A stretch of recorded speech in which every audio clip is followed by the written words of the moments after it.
Welcome back, and today we're back on the Datsun. We're actually going to be doing a compression test on this. If you remember last time, couldn't get the engine to run, and well, there's a reason, I'm sure. So we're going to start with a compression test and see what kind of fun. Now, number one ended up having only about 30 PSI, which is not enough. So we moved over to number two. Number two had about 130. Let's see what number three has to offer.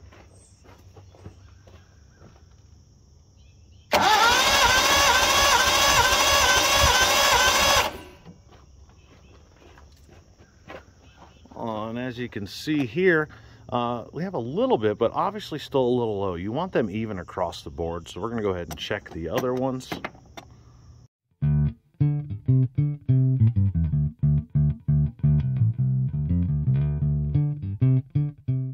Obviously, as you could see from there, not good. We've only got one cylinder that I would say has good compression. All the other cylinders are either a little low, around 70 to 90, or they're very low in the 30s. A couple tricks people do to help determine what exactly is causing the low pressure is to add oil to the cylinder, a thick oil to the cylinder. And if the compression rises with a little bit of thick oil in the cylinder, that usually indicates ring wear or wear in the cylinder wall, something to that effect. However, we're going to stop right there. I do have a video scope. We're going to just look at each cylinder, make sure there's nothing crazy going on, and then we'll make assessments from there. We're in cylinder one right now, and you can see that's the top of the piston. It's kind of strange looking. I've never taken one of these apart. It almost looks cast on the top. Nothing crazy going on though. Let's move on to another cylinder. Let's go cylinder two. Same thing. No crazy debris or trash. There's some weird marks in the top there. It's a little concerning. We'll go down to cylinder 5. We'll go to the other end of the engine and see what we're looking at. Pretty much the same thing. Let's see if we can get it over towards the piston some more. There we go.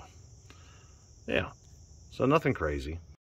So we can assume there's some kind of internal failure at this point. We didn't see anything in any of the cylinders obvious, but we could still have a crack in something like the block or the head.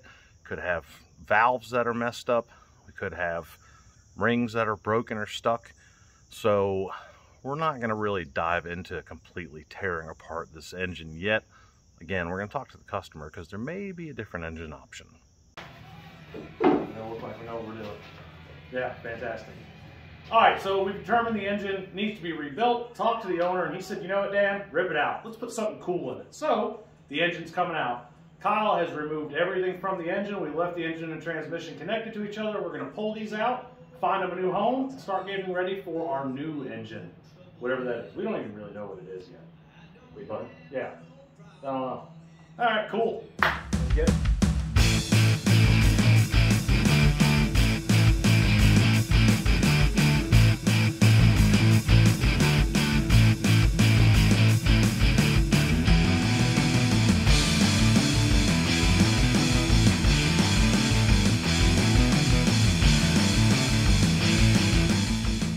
As you can see, we got the engine and transmission out of the vehicle, and shortly we'll be working on finding it a new home. Before we wheel this thing out, I want to show you some cool things. Now you have to remember, this car was made in 1972. If you compare that to an American-made car in 1972, you're going to find some of these options. But honestly, this car was pretty ahead of the curve for having these stock options. Not only do you have power brakes, you also have a hydraulic clutch as well. You have manual rack and pinion steering down here.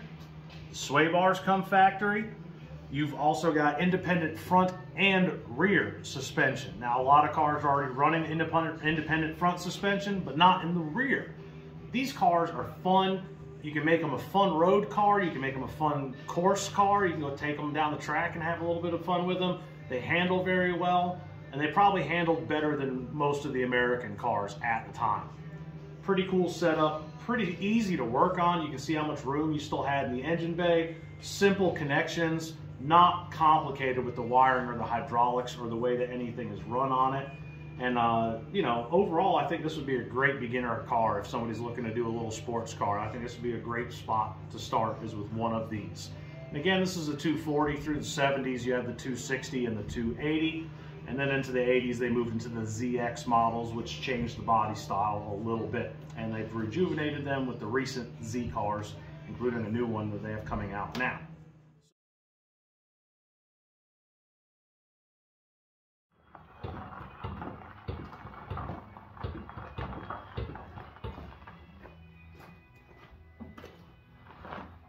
Got the 5.3 sitting, ready to go, and this is a pre-DOD 5.3. We didn't want to deal with the DOD stuff, so we've purchased motor mount kit from Dirty Dingo. It comes with the brackets for both sides, as well as the hardware. Supposedly, this kit allows you to install this engine in this car with little to no modification. Depending on the oil pan that you have, you may have to do some clearing, and then obviously with the exhaust and stuff as well. But we're gonna go ahead and see how the engine fits in the bay, and supposedly you can just put it in the factory spots. So let's see what happens. Well, here's all of our components. Now, they were nice enough to label these driver with a D, passenger with a P, so you know where those go. It's all your hardware, and these are the mounts that go on the engine block itself. So we're gonna take these factory mounts out, get rid of those, get these loosely in there, and get those loosely on the engine.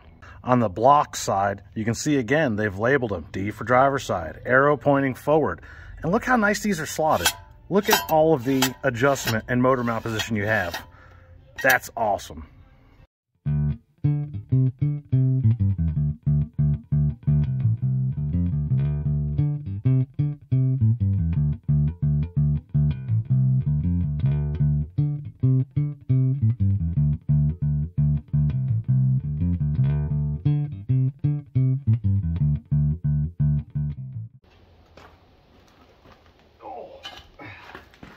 Well, our 5-speed transmission showed up from Speedway along with their brand bell housing. We didn't order any of the clutch stuff yet because we're not exactly sure which clutch we want to run in it, but this will at least get it mounted up and fit to the engine so we can get it fit in the car. So now we just need to marry the two of these. And by the power vested in me, I now pronounce you engine and transmission. You may dump the clutch.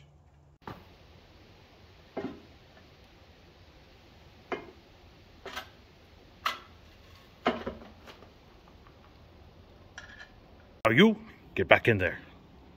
We are going to go ahead and take this off so we can have this out of the way. Make it a little bit easier when we're scooping in there. And we don't exactly know how close to the hole this is going to land. So, like I said, we'll take this off, tape it up so no trash gets in it. So now it's sitting in there with the transmission. Show you a couple things. When you go to Dirty Dingo site, they'll tell you right then that you have to swap out this oil pan because of the clearance issue with the steering rack.